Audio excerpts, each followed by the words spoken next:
Practice করতে হবে কিভাবে পশুটাকে পালাইতে হবে। যে ভালো পারেন সে ফালাইতে হবে।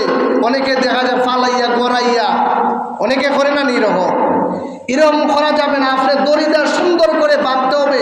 বাঁধার পরেও আপনার টান দিলে অটোমেটিক পরে যাবে, এবং যখন পড়বে তখন মানুষগুলো দৌড়বেন, কিন্তু ডরাইয়া ধরে না।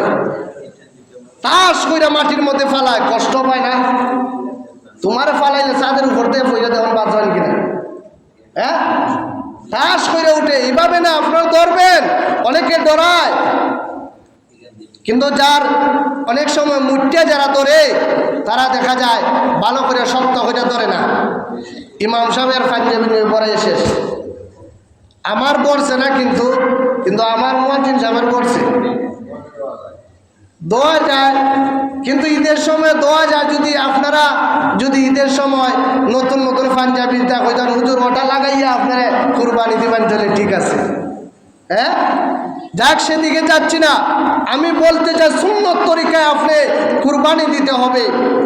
তারপরে যখন বানাইবেন সুন্দরভাবে আপনারা বানাইবেন, তারপরে আপনারা এগুলা যদি শরিকানা হয় তাহলে এখানে মুখ চিন্না কোনো কাজ হবে না।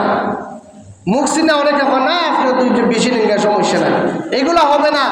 আপনি এই কী করে অনেকে দেখা যায় বাঘ করে, মন করা বাঘ করে, এগুলো হবে না। আপনি নীতির পাল্লা দিয়া আপনি বাঘ করতে হবে। যদি বেশ হয় কোরবানি হবে না। তারপরে অনেকে আছে বুঝছনি, কুরবানি দেওয়ার জন্য, বড় কুরবানি দেওয়ার জন্য ঋণ কইরা টাকা আনে।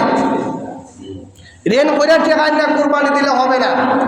আপনার নিজের টাকা, হালাল টাকা দিয়ে আপনি কুরবানি দিতে হবে।